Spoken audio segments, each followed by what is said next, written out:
आपका अपना channel Shri prime news, भरोसा सच का।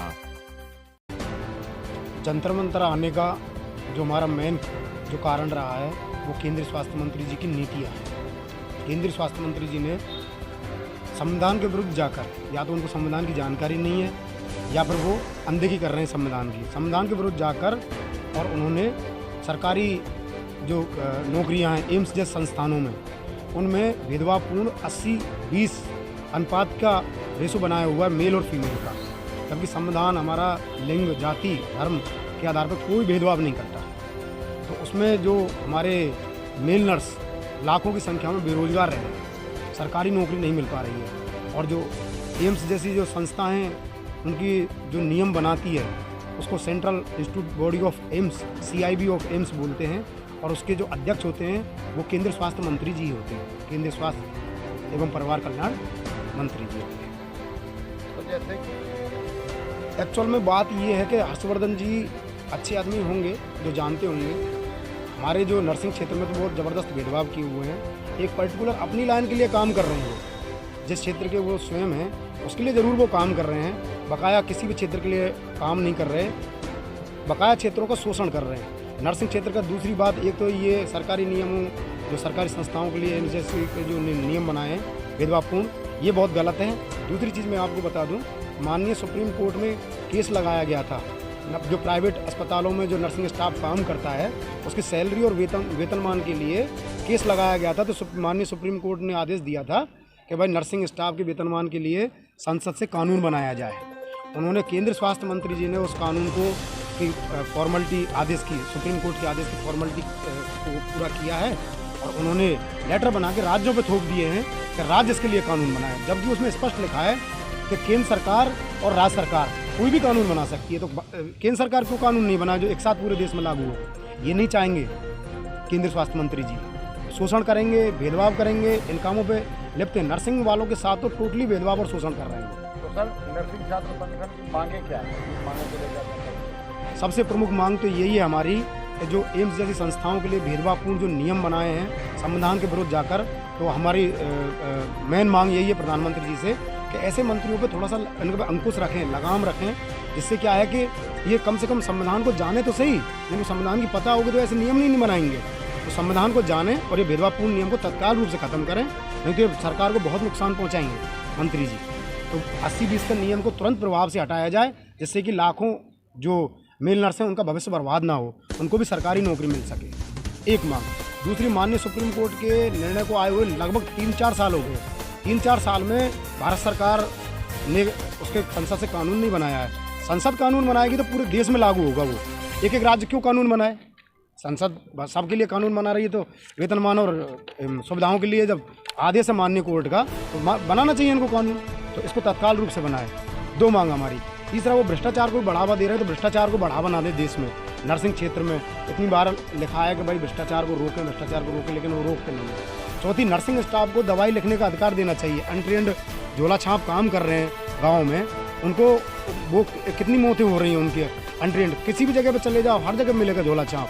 तो उन पर लगाम कसने की बजाय ये वो नर्सिंग स्टाफ को दें मान्यता का अधिकार दवाई लिखने का, तो कम से कम ट्रेंड लोग तो इलाज करें वहाँ पे, भले प्राथमिक उपचार का ही अधिकार दें, लेकिन देना चाहिए, जैसे झोला छापों से मुक्ति मिल सके, अनावश्यक मौतें ना हो देश में। ये हमारी प्रमुख मांगे हैं। कुछ और भी है इसमें, मिलिट्री नर्सिंग है, मिलिट्री नर्सिंग चलती है, उसमें मेल नर्स को लेते ही नहीं है। तो इस तरह से हमारी इसमें बहुत सारी मांगे हैं, तो इनको संज्ञान में लें, हाल में बैठेंगे। वैसे कोरोना का बहाना लेके हमें कभी 12 लोगों को परमिशन दी जाती है, कभी 15 लोगों को परमिशन दी जाती है, कभी 20 लोगों को परमिशन दी जाती है, तैयारी तक नहीं कर पाते, कोई मतलब नहीं निकलता, और अब सीधे हम भूख हड़ताल में बैठेंगे अगर समाधान हमारा नहीं होता है तो। अगली कार्रवाई भूख हड़ताल है, तुरंत यहाँ से जाते ही भूख हड़ताल की तैयारी करेंगे, जाते ही भूख हड़ताल तैयारी। बहुत बहुत धन्यवाद गोपाल जी। क्या कहेंगे सर? सिंह है, मैं ग्वालियर से जिलाध्यक्ष हूँ नर्सिंग छात्र संगठन से, जो कि कोरोना काल में स्टूडेंटों को क्लासेस नहीं चली हैं, उनको प्रमोशन दिया जाए, जो कि हमने काफ़ी बार ज्ञापन दिए हैं, उनकी कोई मांग पूरी नहीं हो रही है। और जैसे कि ग्वालियर में भी नर्सिंग कॉलेज में भी मान्यता दी गई है, जो फर्जी तरीक़ों से दी गई है। इनके पास ना तो कोई भवन है, ना कोई हॉस्पिटल है, और कागज़ों की आधार पर भरपाई की गई है। जो पैसे ले दे के उनको मान्यता दी गई है, जो कि व्यक्ति ग्वालियर के रहने वाले नहीं, अदर स्टेट के रहने वाले, उन लोगों को मान्यता दी गई है। जिनके पास ना तो कोई प्रूफ है, ना ID प्रूफ है, उन लोगों को मान्यता दी गई है। हम लोग इस पर विरोध करना चाहते हैं, और अगर हमारी मांग पूरी नहीं हुई तो हम भोपाल में धरना प्रदर्शन करेंगे।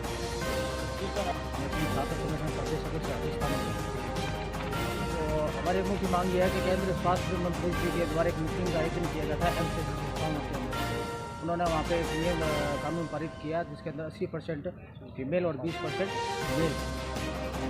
तो ये जो नियम है देखा जाए तो गलत है, क्योंकि आज के टाइम के अंदर 90% मेल चल रहा है, और जबकि उन्होंने 80% फीमेल का कानून लागू किया है।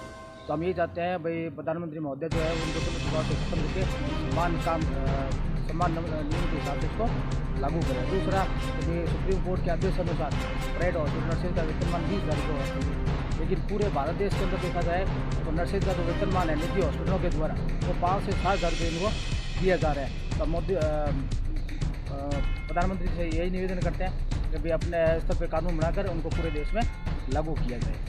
सर, जैसे आपने भूख हड़ताल की बात की, ये भूख हड़ताल कहाँ पे होगी, किसी राज्य में होगी या फिर किसी को जंतर मंतर में भी भूख हड़ताल चलेगी, और कितने दिन मांग जब तक भूख हड़ताल चलती है? भूख हड़ताल का हमारा प्लान जंतर मंतर का ही है। जंतर मंतर पे भूख हड़ताल करेंगे हम, क्योंकि हमारा केंद्र स्वास्थ्य मंत्री जी से है मेन हमारा, और हमारी सब राज्यों में इकाइयाँ हैं, जिलों में इकाइयाँ हैं। वो अपनी जगह पे जो यहाँ नहीं आ पाएगा वो अपने राज्यों में और जिलों में भूख हड़ताल पे बैठेगा, लेकिन मेन हमारा जो जगह रहेगी, स्थान जो रहेगा भूख हड़ताल का, केंद्र हमारा जंतर मंतर ही रहेगा। आज किसको ज्ञापन जाएगा? अभी हम पूरा लगभग 10 से 20 दिन तक वेट करेंगे। सरकार अगर हमारी मांगें मान लेती है और ये भेदभावपूर्ण कार्यों को बंद करती है, नर्सिंग का शोषण बंद करती है तो ठीक है, और नहीं तो फिर हम तत्काल तैयारी में लग जाएंगे 15-20 दिन के बाद। आज आप ज्ञापन किसको देंगे अपनी मांगे की? प्रधानमंत्री जी को ज्ञापन देंगे। प्रधानमंत्री जी, स्वास्थ्य मंत्री जी को देने से कोई मतलब नहीं है। कई बार स्वास्थ्य मंत्री जी के यहाँ पे दे के आ गए हैं, मिल के बता के भी आ गए हैं, लेकिन उनको शोषण और भेदभाव करना है वो नहीं मानेंगे। और हम तो मोदी जी से यही मांग करते हैं तो ऐसे मंत्री को हटाया जाए मंत्रिमंडल से, नहीं तो बर्बाद करेंगे सरकार को। ये एक पर्टिकुलर क्षेत्र का बस लाभ करते हैं जो होते हैं, ये अपने जो स्वास्थ्य मंत्री जी पर्टिकुलर क्षेत्र का लाभ कर रहे हैं, बकाया सबको बर्बाद कर रहे हैं। मेडिकल के अन्य क्षेत्रों को बर्बाद कर रहे हैं, नर्सिंग में तो विशेष शोषण कर रहे हैं। लगता है इनको कोई जानकारी है ही नहीं। मैं कई पूर्व में बता चुका हूँ, संविधान को इन्होंने नहीं पढ़ाया या ये संविधान के बारे में जानते नहीं। कोई देश विदेश में कहीं भी, दुनिया भर में कहीं भी, कोई भी किसी भी तरह का भेदभाव नहीं है हमारे भारत देश को छोड़ के। सब जगह पे मेल और फीमेल को समान अवसर हैं ये हमारे देश में, और ये अब बना है। पहले ये भी भेदभाव यहाँ भी नहीं था, लेकिन अब वो अपनी मनमानी कर रहे हैं केंद्र स्वास्थ्य मंत्री। आपका अपना चैनल श्री प्राइम न्यूज, भरोसा सच का।